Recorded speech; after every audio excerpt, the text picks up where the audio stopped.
good morning මම ආවේ මගේ ෆික්ස් ඩිපොසිට් එක කඩලා සල්ලි ගන්න. ඈ ෆික්ස් එක කඩන්න? පිස්සුද?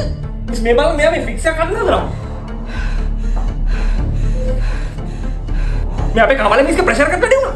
පිස්සුද ෆික්ස් එක කඩන්න? ෆික්ස් කැඩුවට පස්සේ පවුසින් දෙන්න හොඳේ. ඔයාට ඔක කඩලා සල්ලි අරන් යන්න හම්බෙන්නේ නැහැ. පොළොව බලන් ඇදන් ගියේ. මොකක්ද? පිස්සු කියන්නේ මට ෆික්ස් එක කඩන්න ඕන. මම මේ පොඩි අවශ්‍යතාවයකට කඩන්නේ. අවශ්‍යතාවයකට? ඔන්න කුඹුරක් සින්න වෙනවා වගේ දෙයකට නම් කමක් නැහැ. මොකද රටට බත් නැති වෙනවනේ. මේ පොඩි දේවල් වලට ෆික්ස් කරන්න එපා පිස්සුද? කුඹුරක් සින්න වෙනවා තමයි. මම මේ ෆික්ස් එක කඩන්නේ කුඹුර බේරගන්න. ඈ? කුඹුර වගේ තස ෆික්ස් එක. ඔන්න මේ මිනිස්සෙක්ට අසනීපයක් කියලා බෙහෙත් ගන්න වගේ නම් කමක් නැහැ. ෆික්ස් එක තියන්න සර් පිස්සුද? ඒක කඩන්න එපා. කුඹුර සින්න වෙනවා කියලා කිරියත්තට හාට දැක්. කොහොමද ෆික්ස් එක කඩලා දීපන්කෝ. ඈ? මේ අහන්නකෝ මම ඔයාලට බොක්කේ ෆිට් එකට කියන්නේ. මම ඔයාලට සමන් කියන්නද? මම සානක. ආපෝ ඊට වඩා සමන් කෙනෙක් ලස්සනයි. දැන් මිස්ටර් සමන් මේකයි කතන්දරේ. මේ ෆික්ස් එක මීට අවුරුදු 25කට කලින් දාපු එකක්. දැන් මේ රේට් කොහෙවත් දෙන්නේ නැහැ. මිස්ටර් සමන්ට මං කියන එක තේරෙනවද? සානක. ඔව් කවුරු හරි මට වගේ ප්‍රශ්න නොතේරෙනව නෙමෙයි. මට වගේ ප්‍රශ්න තේරෙනවා. ඔය කිරියත්තර සමහර විට හાર્ට් අටැක් නෙවෙයි වෙන්නේ තියන්නේ. ඔයා බැලුවේ නැත්නම් නිකන් බෙහෙත් දෙලක් වයක් ගන්න. හැබැයි මං ගාව නම් තියෙනවා සුපිරිතලක්. මේ අපි ෆික්ස් එක ගන්න ඕනේ නැහැ. මම ඔයාලට දෙන්නම් මේ බෙහෙත් දෙලේ ගාලා බලමු. පිස්සුද? බයිනෝගා මට සල්ලි ටික දීපන්කෝ. හරි මට තේරෙනවා සඩ ලොකු මුදල් අවශ්‍යතාවයක් මේ වෙලාවේ තියෙනවා කියලා. නොතේරෙනව නෙමෙයි. අපි මෙහෙම කරමු. ෆික්ස් එක තියලා අපි ලෝන් එකක් ගමු. ඈ? මම ලෝන් එකක් ගන්න? ඔව්. සර්ට සල්ලිනේ ඕන. හැබැයි ඒක නම් හොඳයි තමයි. පොලියකුත් නැතු මට ලෝන් එකකුත් හම්බ වෙනවා. අනිත් පැත්තට ෆික්ස් එකක් තියෙනවා. මේ පොලියක් නම් එනවා. ඈ? කවුද සර් ලෝන් එකක් දෙන්නේ? පොලියක් නැතුව එහෙම දෙන්නේ නැහැ. ඔමිනොමින්. දැන් මගේ සල්ලි ෆික්ස් එකේ තියෙනවනේ. ඔව්. මම මේක කඩන්නේ නැතුව ලෝන් එකක් ගන්නවා. ඔව්. ගත්ත ලෝන් එකට පොලියකුත් ආයි මම ඔයාලට ගෙවනවා. ඔව්. එතකොට කොහොම අතේ තියෙන සල්ලි ටික බැංකුවේ දාලා මං ආයි ණයකාරයෙක් වෙලානේ. ඔය වෙයි. ඉතින් එහෙම වෙන්න ඕනේ නෑනේ. මට මගේ ෆික්ස් එක කරලා සල්ලි ටික දීපන්කෝ. මිස්ටර් සමන් අහන්නකෝ මට වගේ අවශ්‍යතාවයෙන් නොතේරෙනව නෙවෙයි. මට තේරෙනවා. මට හොඳට තේරෙනවා. දැන් මේකනේ කතන්දරේ. ඔයා දැන් මේ ෆික්ස් එක කැඩුවොත් එහෙම ඔයාට වර්ෂ අවසානයේ ගෙවන්න තියෙන රුපියල් 25000ක් පොලිය නැති වෙනවා. ඉතින් කමක් නැද්ද? හරි මිනිස්සුયો මේක හදිස්සියක්. හරි සර්ට කීයක් ඕනද කියන්නේ? හරියටම කීයක් ඕනද කියන්නේ? මට ලක්ෂ 20ක්වත් ඕන. හරි අහන්නකෝ මම ගාව තියෙනවා අපේ තාත්තගේ හම්බෙච්ච පොල් ඉඩම. මම ඔය පොල් ඉඩම විකුණලා ඊටම සර්ට ලක්ෂ 20ක් ගෙනලා දුන්නොත් ඔය ෆික්ස් එක කොහොමද තියන්න පුළුවන්ද? ඈ? ඒක මදි වුණොත් මාත් දෙන්න. ඈ? Vagabundo.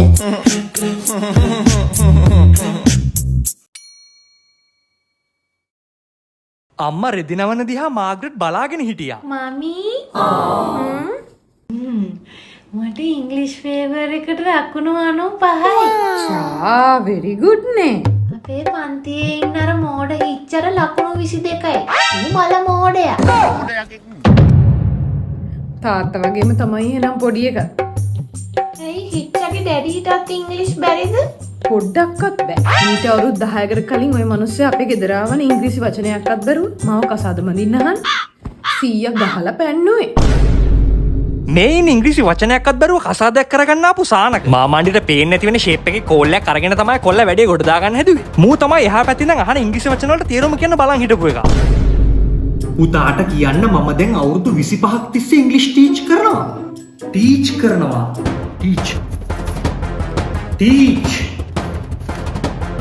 ටීච් උගන්නනවා. ඉංග්‍රීසි උගන්නනවා.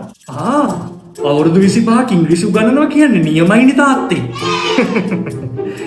ඔය දෙන්න මේ වෙනකොට ඩේට් කරනවද? ඩේට් රටින්දි. ඔව්. අපි හම්බ වුණාම රටින්දි තමයි කන්නේ. මොකද? ඩේට් රටින්දි? වෙල් ඒක නෙවෙයි මම අදහස් කරේ. වෙල් ලින්ද වෙල් කියන්නේ ලින්ද ළඟ ඉඳගෙනත් අපි රටින්දි නම් කාලා තියෙනවා. ඈ මස්ටර් ලද්දා මට සෙකන්ඩ් එකක් දෙන්න. සෙකන්ඩ් කියන්නේ මම දෙවනියා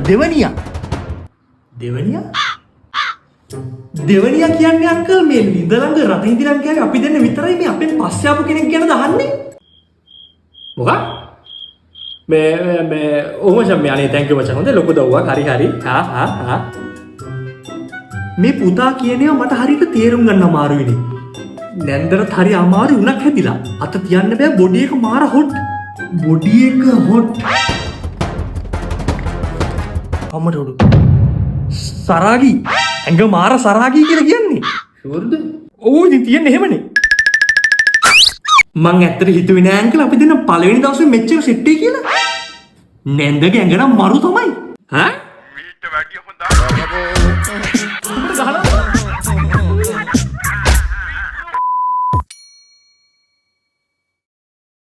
කියව මම ඔෆිස් එකට එන්න හදන්නේ. මේ මම ක්‍රෙඩිට් කාඩ් එකක් දැම්මා. ඒකේ බං ඇප්ලිකේෂන් එකට මගේ රිලේෂන් කෙනෙක්ගේ නම්බර් එකක් දාන්න ඕන විස්තර ටික හරිද කියලා දැනගන්න යාලට.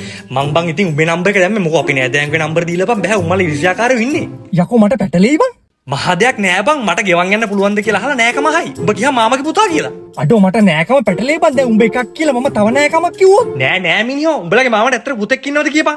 ඔව් අර උගේ අපේකට අත්සන් කළා මට උසාවි ගාන යන්න උනේ. ඔය ඉන්නේ. යකෝ බැංකුවෙන් කතා කරලා සුමිත්ව දන්නවද ඇහුවොත් ඔව් කියපන්. උගේ නෑකම මොකද්ද කියලා ඇහුවොත් උඹ කියපන් අර එකම මතක් කරගෙන මාමගේ පුතා කියලා. එච්චරයි. හා මොනවා වුණත් මචං පුටින් කියන්නේ හොඳ එක. නැත්තම් ඔහම බේත් එක නිකන් දෙයිද කියා. ඇත්ත. හෙලෝ මහත්මයා මම මේ කතා කරන්නේ අහවල් බැංකුවෙන් සුමිත් කරුණාතිලක කියලා කෙනෙක් අපෙන් ක්‍රෙඩිට් කාඩ් එකක් ඉල්ලලා තිනවා මේ මහත්මයා ඒව අඳුරනවද? ඔව් මේ දන්නවා මේ මගේ නෑයි. හොඳයි තොරතුරු වෙරිෆයි කරගන්න මට ඔබතුමාට යාගේ තියෙන නෑකම කියන්න පුළුවන්ද? මේ මගේ මාමගේ පුතානේ. රයිට් සාමාන්‍ය ක්‍රෙඩිට් කාඩ් බිල් එකක් ගෙවන් යන්න පුළුවන් වත්කමක් යාට තියෙනව නේද?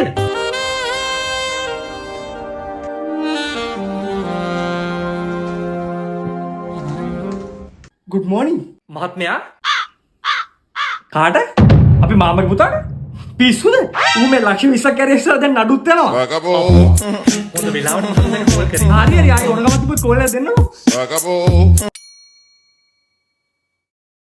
ට්‍රිප් එකක් යන්න ප්ලෑන් කරන ඕනම කොල්ලෙක් ආසයි ඒ ට්‍රිප් එක ගැන ව්ලොග් එකක් කරන්න. ගමනට කලින් දවසේ මම ඉන්ටර්නෙට් එකේ සර්ච් කරා මේ වගේ ලස්සන ෂොට්ස් ගන්න කොහොමද කියලා. මට හම්බ වුණා චයිනීස් කොල්ලෙක්ගේ වීඩියෝ එකක්. ඒක මරු. එයාගේ බෑක්පැක් එක රෙඩි කරන ෂොට්ස් අරගෙන තිබුණේ කබඩ් එක ඇතුලෙන් කැමරාවක් තියලා. පට්ට ආටිස්ටික් ගැහැක් නේ. මට පිස්සු හැදුනේ ටික විතරයි. ඊළඟ ෂොට්ස් ටික අරගෙන තිබුණේ එයාගේ කැමරාව බෑග් එක ඇතුලට දාලා බඩු පුරවන විදියට. ඊළඟට මෙන්න මු ගත්ත ෂොට් එක කැමරාව බෑග් එකෙන් අරන් එළියට ගත්තට පස්සේ පට්ට view එකක්. මටත් ඕන උනා මේ වගේ සුපිරි ෂොට් ටිකක් දාලා vlog එකක් කරන්න. මුලින්ම මොකද්ද ගත්තේ අරු? I want to represent more than just adventuring. Cupboard එක ඇතුලින් බඩු ගන්න ෂොට් එක. කො ෆෝන් එක. I want to represent more than just adventuring. I want to be an example of someone who constantly chases their passions and අම්මේ මොකද යකෝ මෙරි හන්දෙන්නේ? අනේ මේ අල්මාරිය අතුර කැඩුවනේ මගේ ෆෝන් එක ඇතුලේ. අහවල් දක්කරා දෙක ෆෝන් එක ඔක ඇතුලේ දාන්නේ. අනේ තව අතුරට ඇද්ද?